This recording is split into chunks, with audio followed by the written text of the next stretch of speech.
What's up mga ka-sports? Atin ngayong pag-uusapan ang update kay Justin Noype Brownlee na nagpositibo sa doping test na isinagawa ng International Testing Agency or ITA isang linggo matapos masungkit ng gilas ang gold medal sa Asian Games.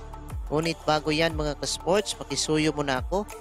Pampas naman ang subscribe button at i-hit ang notification bell for more updates sa ating muntin channel.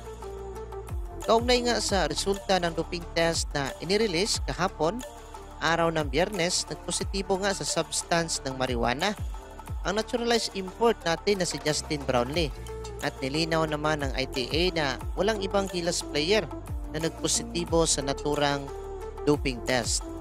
At ayon sa naiulat sa Philippine News Agency, Justin were informed of the case and have the right to request the analysis of the B sample upang matingnan ulit ng Anti-Doping Agency.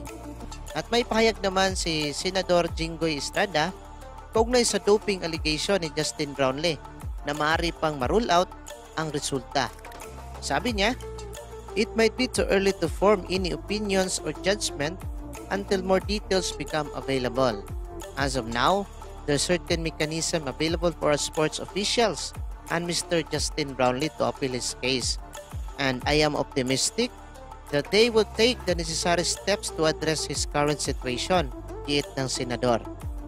Sa atin namang opinion mga ka-sports ay tama naman ang sinabi ni Senador Estrada na magantay lang tayo sa resulta ng appeal ng kampo ni Justin Brownlee para maiwasan ang mga maling konklusyon.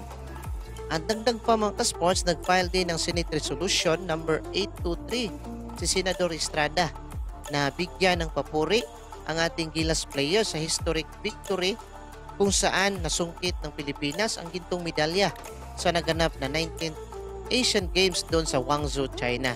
Kayo mga ka-sports, ano ang inyong masasabi? Mabaan kaya si Justin Brownlee sa PBA? I-comment nyo yan at babasahin natin isa-isa. Brownlee, he steps back. Will he get it? Whoa!